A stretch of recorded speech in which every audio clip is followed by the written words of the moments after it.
is May 21st, 2025, and Secretary of State Marco Rubio is now testifying that Syria is headed for a full-scale civil war, as he is acknowledging there are a number of different factions within the country that are not too happy with the fact that there is an Al-Qaeda regime in Damascus in control as the interim government of Syria, or so the US calls it. Now, anyone who has been following US foreign policy in Syria knows that the chaos, the death, the destruction, this is all a direct result of the policies that the US has been putting in place towards Syria for more than a decade now. This is what happens when you fund and arm and train and enable extremist fighters. This is what happens when you overthrow the central government. If there's anything that the US knows how to do, it's how to create chaos and a power vacuum, especially in the Middle East. So, what does that mean for Syria and for the broader region as we continue to watch Israel carrying out an all-out genocide, as Trump tries to make it look like, hey, the US is talking to Russia, they're talking to Iran, they're even talking to Hamas. But are we seeing any tangible results, and should we expect those results? Well, we got into all of the latest with a special guest earlier, so let's take a listen to that conversation now. Joining me now to discuss is Patrick Henningsen, a journalist, geopolitical analyst, and host of the 21st Century Wire. Patrick, thanks so much for taking the time to join me. Great to be with you, Rachel. Now, I want to talk to you about a few different things, but I want to start off with Secretary of State Marco Rubio's testimony before the Senate Foreign Relations Committee on Tuesday, where he justified President Trump's announcement last week that the U.S. would be lifting the sanctions imposed on Syria, not because they care about the Syrian people, obviously, but because, as Rubio says, support is needed for the, well, he didn't call it this, I'm calling it this, the Al-Qaeda regime led by Abu Mohammed al-Julani in Damascus.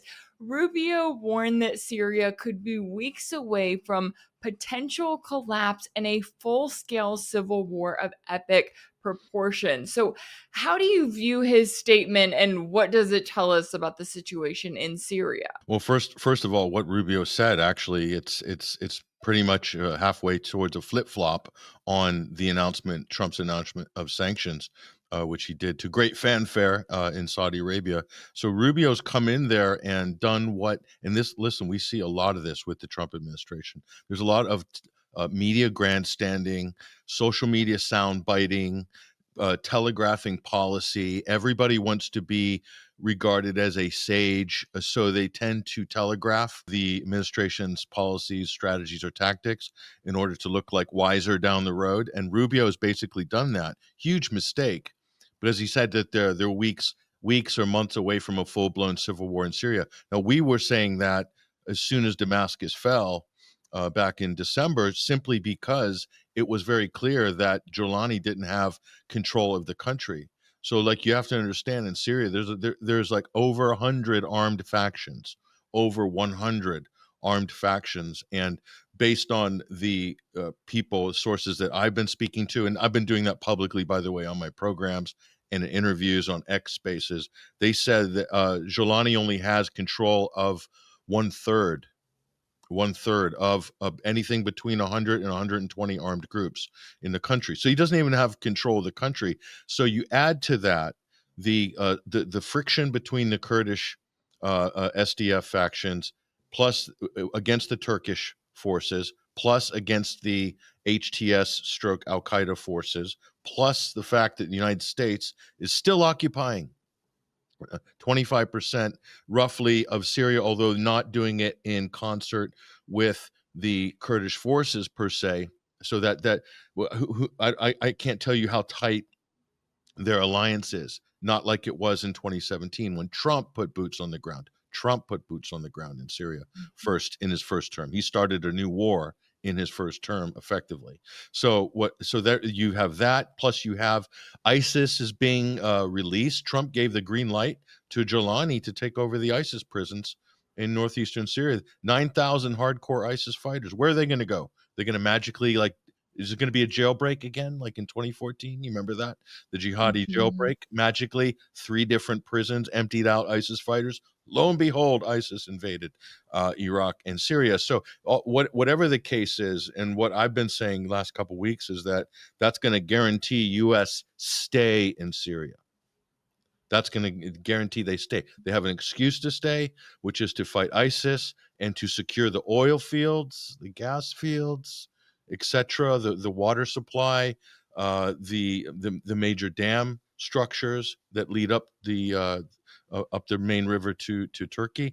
So the U.S. is going to make an excuse to stay put, and Israel is going to use this stability to strengthen and retrench its positions in the Golan Heights, Mount Hermon, and along the Druze region in Sweda, and to cut this corridor, this path right up the Iraqi border to Iraqi Kurdistan. All of this is strategy to prepare, or at least hem Iran in for an attack, a potential attack on Iran. And now you're seeing all the leaks now. Oh, there's going to be an attack on Iran. This is all part of the same strategy. Okay, so what Rubio's done there is telegraph what's going to happen. It's very likely, it has been likely since the beginning, there's going to be a full-blown civil war, a bloodbath in Syria to whatever degree. We saw with the Alawites and the Christians and the other religious minorities suffering at the hands of these gangs, Julani gangs. They're called government forces or whatever. What else is interesting, Rachel, about sanctions? When they talk about, and Rubio said this during his statement, when they talk about sanctions during the Assad era, it's sanctions against the regime. But under the Al-Qaeda Jolani regime, it's sanctions against the people of Syria. You see, it's very rich of Marco Rubio to sit there and give his own version of history. He said in front of the U.S. Congress or Senate, I think it was Senate, just yesterday or the day before, he said that, oh, Syria is divided. There's different minorities and religious minorities, and Assad set them against each other and created a playground for jihadis and terrorists. No, the United States armed all of those terrorists. They backed them. They supported them on every single level, as did their allies, Turkey and Israel, Jordan, and many other countries, and the Gulf, and Qatar and Saudi Arabia. They're all involved in this. So they were the reason. So under Assad, there was pluralism. Religious minorities aren't being attacked, especially by the state. Okay, the majority of the Syrian Arab army under Assad were Sunni. All the generals were Sunni. Okay, so there was no sectarian division under Assad, although that's the propaganda line. So Rubio is telling an absolute lie, because now that this U.S.-backed terrorist is in power in Damascus, now they're setting people against each other. Israel's setting factions against each other, and they're attacking religious and ethnic minorities. They're killing them. They're doing summary executions in the street. I mean, this is as bad as it gets. They're running a program at the very moment Jelani's shaking hands with Trump in Saudi Arabia. It's unbelievable the U.S. would have any diplomatic relations with this type of a junta. It's not a government. This is not a president. There's no parliament that's elected him or appointed him, or there's no plebiscite. There's no expectation of it from the U.S. So how is this legitimate? It's unbelievable. So Rubio, as a Secretary of State, doesn't know what the hell he's talking about.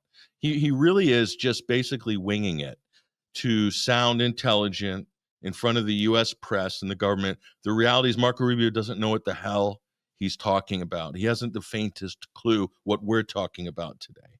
This would be all new to him, basically. It shouldn't be, because he's been in the Senate, right? You would think that he would be paying attention to all of this, but yeah, I'm with you listening to some of his testimony yesterday, and I'm going, okay, and I get it. Look, his job is to say, oh, it was all Assad was bad. Everything that happened under him that was bad, that's all his fault. Now we have this new guy. But yeah, when he's sitting there and he's talking about a possible civil war, exactly as you were saying, these are the results of U.S. foreign policy, right? This is what the U.S.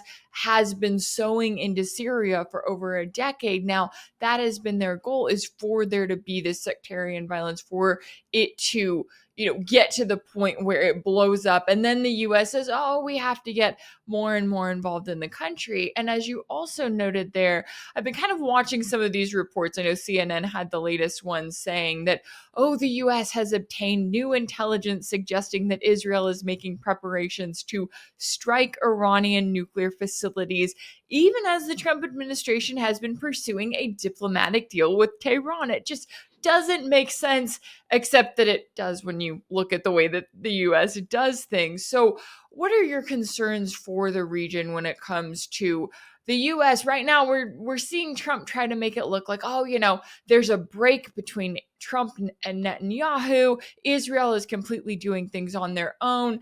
But we also know that that is not really possible when it comes to the US Israel relationship. Yeah, you could look at this one way. You could look at it like, let's just say innocently, Trump has a schizophrenic foreign policy. So with Iran, he is threatening and sanctioning them at the very moment his lead team is negotiating with them for a nuclear deal. Okay, so completely disingenuous, and people say, well, that's just art of the deal. That's just Trump being Trump. He's putting pressure on them to get the upper hand. No, that's not. That's sabotaging your own diplomatic efforts, and you're not going to get a good result from that. So same with Ukraine. They're trying to negotiate some kind of a deal in Ukraine, and he's insulting the Russians on VE Day, saying that nobody played a role in defeating the Nazis like the United States did in World War II, and basically insulting them and doing all sorts of other strange side moves and innuendos and things like that. And he's got two different people, Steve Witkoff and Kellogg, saying two completely different things. So that's completely schizophrenic. But then the worst is what you just mentioned, Rachel, is when he goes to the Gulf, Netanyahu, Israel, launch a full total warfare against Gaza. So that was a distraction. They got all the headlines, they sucked all the attention away, and gave the perfect opportunity for Israel to go in the most brutal of fashion. The casualties they're inflicting in the last week plus are as high as any other time of this complete massacre, this genocide in Gaza. So I mean that was a bait and switch. Now, so all that Trump and Netanyahu are on the outs, I really don't buy in it because I don't see any material difference in the policy. And then I hear the president on a impromptu presser on the plane, when they're leaning out the window and the press are talking to them, he's saying, oh, we got to help these the people in Gaza. They're really having a hard time. We're gonna get some food in there. They shouldn't be suffering like this. And what is Israel doing? Blockade, food, water, medical supplies, and bombing hospitals, bombing some of the last operating medical facilities in Gaza. So, are you insincere? And Steve Witkoff is his lead negotiator, is saying that, well, there's logistical issues. It's getting the trucks in. It's a big logistical challenge. Really? They've been parked up since March in the hundreds. These are articulated lorries. What's the logistical problem? No, Israel's the problem. Israel's the problem, and the U.S. failing to apply any pressure or leverage on Israel is the problem. Steve Witkoff is the problem. Donald Trump and his whole team are the problem. So, and at the same time, they're talking about forced displacement and the relocation of 1 million plus Palestinians to you see these things floated out to Libya, all these different countries. Take a few, you take a few, you take a few. Like that's ethnic cleansing.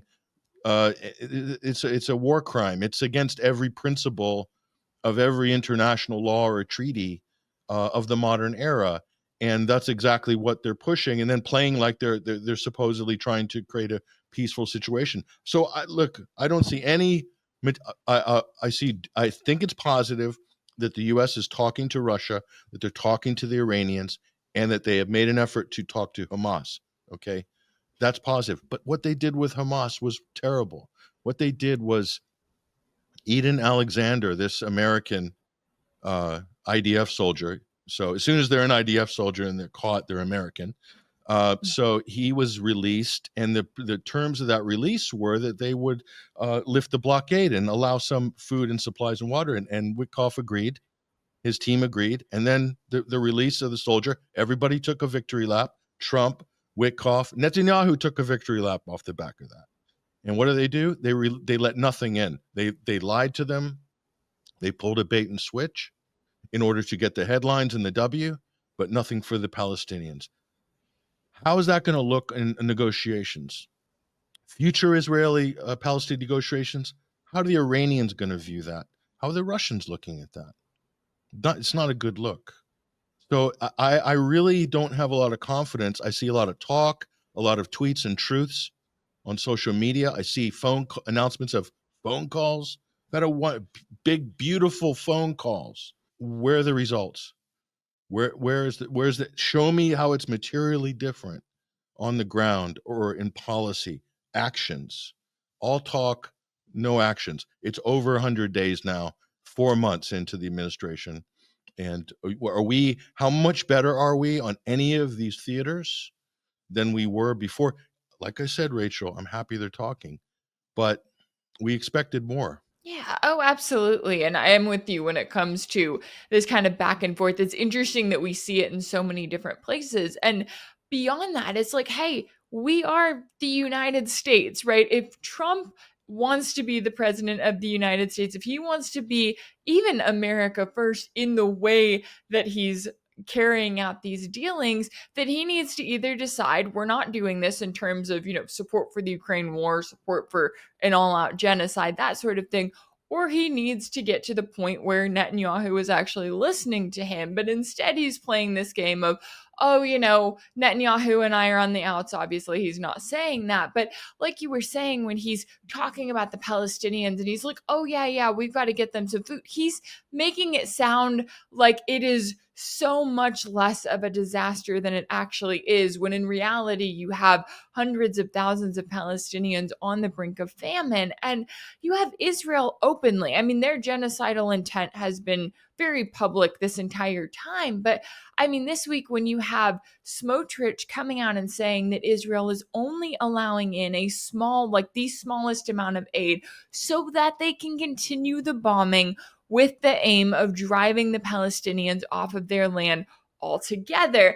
And then you have Axios reporting that Trump is getting frustrated with the growing public pressure, because that's all he cares about.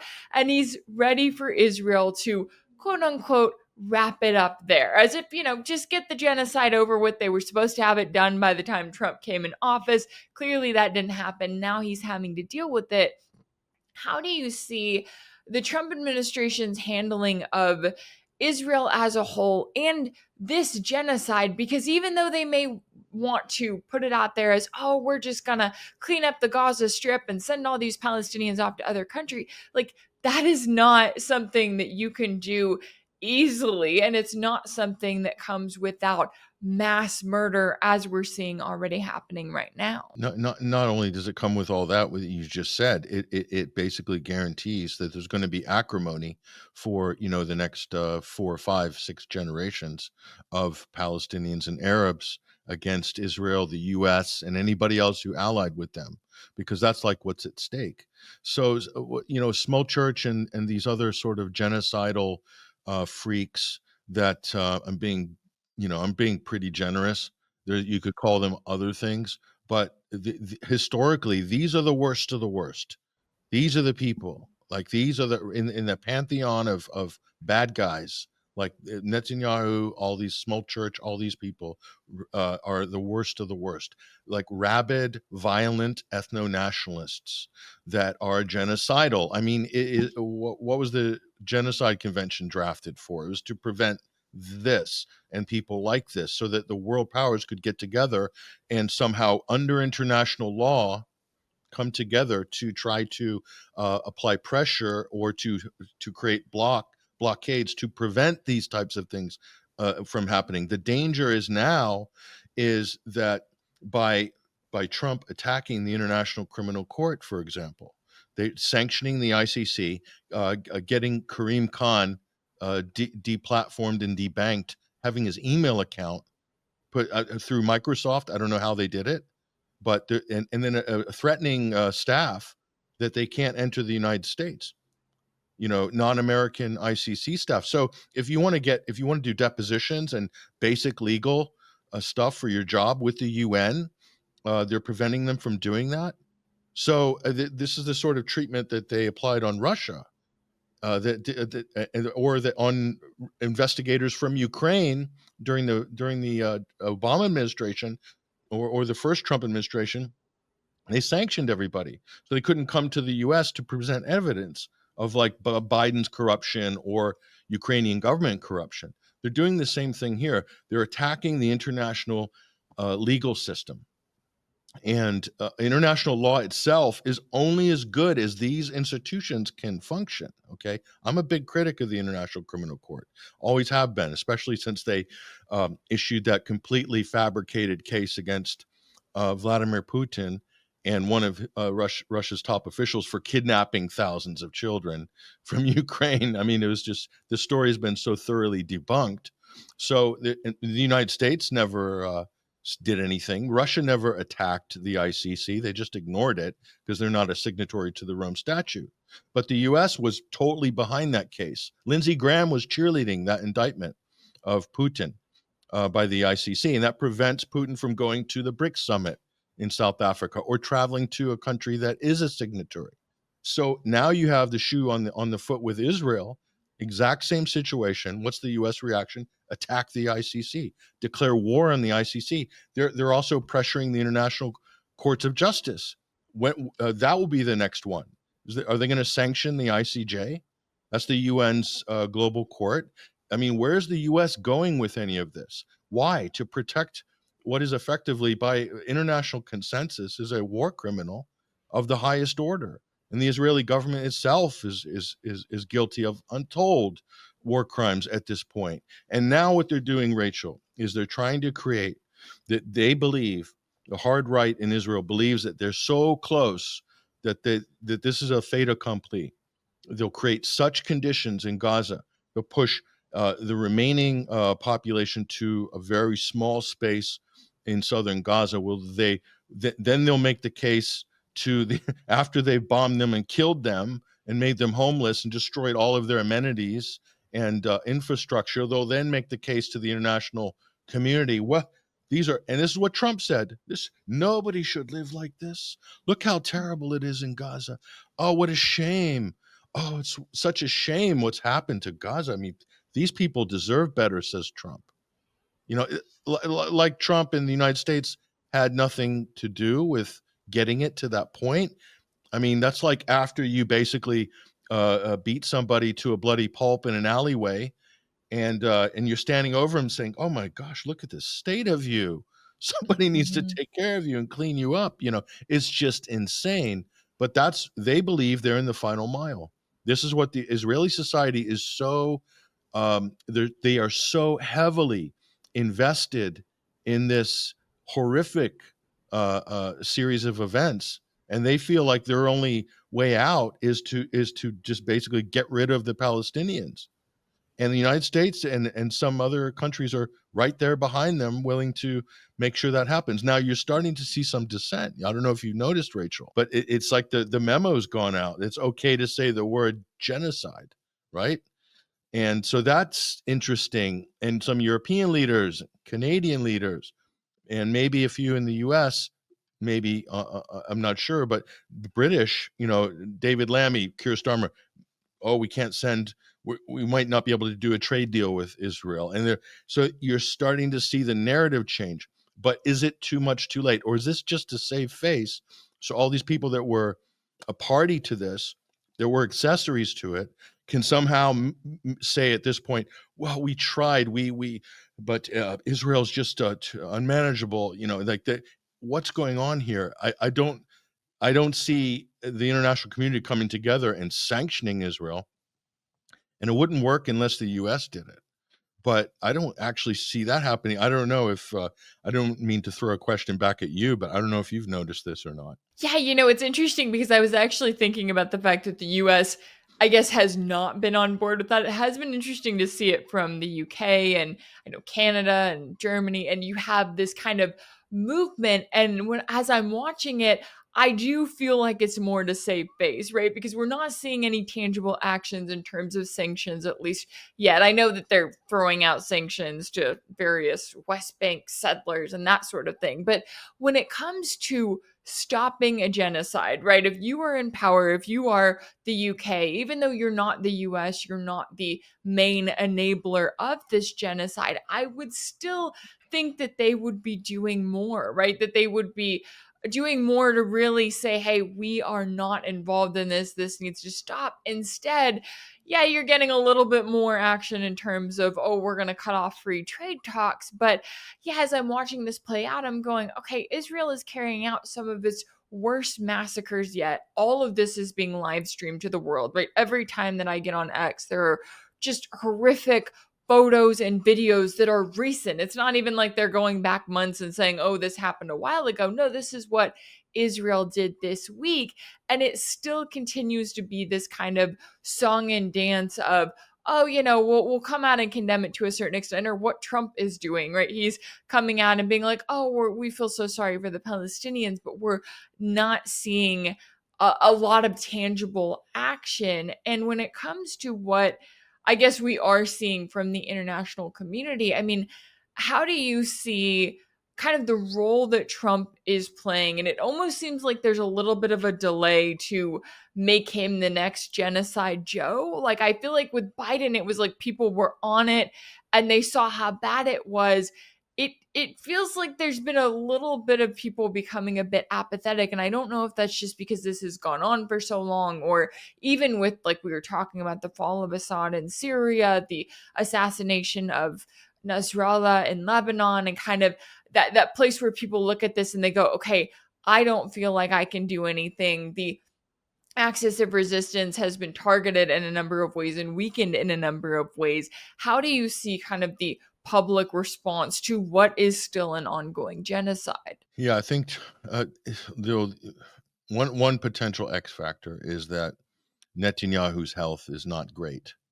So he is, and reports, I don't even know if, I'm not sure, but he may be leaving the country to get treatment for cancer, prostate cancer, whatever he's suffering, and periodically. So he's traveling. That's the impression I get, to a European country. I'm not sure which one, but or multiple ones. So if that's the case, if that could also be a signal that he is basically preparing exit stage right. And then all of these sort of mea culpas that you're hearing, all of these epiphanies, oh my God, it's a genocide, 20 months later. This could be in preparation for some kind of pivot or sea change politically, because you'd love to just lay it all at the feet of one man. I mean, isn't that what our system loves to do? It's just like you can memory hole all that bad will and toxicity right down the memory hole with Bibi Netanyahu. Much like Trump has tried to do with Biden. He keeps saying this, and this is a sad indictment of politics, period. But this isn't my war. This is Biden's war. Would never have happened if I was president. I mean, come on. Like, Donald Trump, he did his role to accelerate the armed conflict in Ukraine. But more than that, he's the president of the United States. He should own it as the chief executive, as the face of United States of America. You own that. Doesn't matter if it's the previous president. And not least of all, because you yourself promised that you could end it in 24 hours, even though that might not have been realistic. It's been a little more than 24 hours, though. It's been 4 months. So, but this whole thing of politicizing everything and then using it and blaming it and just like memory holding it with Biden, and Biden's not long for this world, based on health reports. So, I mean, they'd love to jettison all sorts of bad policies and blame for those policies with Biden, and rightfully so to a large degree. But that doesn't help the situation on the ground. All that serves as U.S. domestic politics and Trump politics, Trump legacy narratives. That's all that serves. It doesn't improve or help or show any major developments that are moving in the right direction on the ground in Gaza. But I'll say that for Ukraine, and I'll also say that for Iran as well. So we got to see some results, and I'm going to tell you, Rachel, I'm not confident at all, because I've not heard not one official from the Trump side say anything that resembles the true status of the situation, the true situation report, the true sit rep, taking into account the true historical timeline that got us to this point, and acknowledging that. That's what Russia is asking for. They want U.S. to acknowledge the root causes of the conflict, and that's going to be the basis of negotiations. You can't have negotiations where the two parties can't agree on how they got there. They're making one party's making up its own version of history, which is what the U.S., Marco Rubio, and everybody else is doing. Steve Witkoff is he's just a nice guy, but he's not like a seasoned diplomat. He's not a historian. He has no academic credentials or work that I can see. He's just a buddy of Donald, a trusted pair of hands to go as a forward negotiator. But where's the brain trust? Every U.S. president had one. Every U.S. president had a group of people, and I'm not talking about, Sebastian Gorka and some of these complete cowboys from Fox News, Pete Hegseth. I mean, before it was, look at Ronald Reagan, Caspar Weinberger, Zbigniew Brzezinski, Richard Nixon was available for meetings. Henry Kissinger was advising Carter, Reagan, George Bush Sr., Bill Clinton. Bill Clinton had access to all these people, and James Baker and everybody else. I mean, Cyrus Vance. That was their brain trust. Jimmy Carter was available for consultation. Jimmy Carter was deployed as an envoy and to set up peace deals and stuff like that. Who does Trump have? Dennis Rodman? That was Trump's most successful envoy, was sending Dennis Rodman to North Korea to soften up Kim Jong-un with a basketball game. And Trump got some kind of a rapprochement and a deal done. And it was Dennis Rodman was his best forward negotiator in the history of Trump world. But that's not really going to cut it in any of these situations. So many plates in the air. So many plates in the air. What are they going to? Are they going to bring anything home? Are they going to bring anything over the goal line here? I don't think so, Rachel. I don't think so, because they should rely on the truth. The truth needs to be the basis of any of these negotiations to be successful. You can't lie and wing it and just BS your way through it. And that's all they've been doing. And that's why I'm very skeptical about the chances of success, unless they accidentally stumble and fall into some kind of successful outcome. So all we can do is just cross our fingers with this guy and these clowns that are running around pretending to be diplomats. Cross our fingers and just pray that they don't, start a third world war. That's kind of like where a lot of people are at right now. This isn't what we expected. Certainly not what Americans voted for. Yeah, that's exactly as you were saying. And I was thinking, it's almost like we're just kind of hoping that Trump keeps things the same, right? Doesn't launch us off into World War III, just kind of keeps going. And that's sad, because he was voted in with this promise of ending the war in Ukraine, bringing peace to the Middle East, and so on and so forth, saying, I'm not going to start wars, I'm going to stop wars. And that is certainly not what we've seen. I know that there is a lot at stake here all around, and I really appreciate you taking the time to join me today to break down all of the latest here. Patrick Henningsen, a journalist, geopolitical analyst, and host of the 21st Century Wire. Thanks so much for your time and insight. Thank you, Rachel. If anything in this video resonated with you, be sure to like it, share it with your friends, leave a comment, and as always, don't forget to subscribe. And if you want to keep up with all of my work, make sure that you're subscribed to my page on Substack. That's rachelblevins.substack.com. That's where you'll find ad-free videos and new weekly episodes of my exclusive series for paid subscribers called Sanctioned. You can also check out Sanctioned over on my page on Patreon. That's patreon.com/Rachel Blevins. As always, thank y'all so much for all of your support, and I'll see you next time.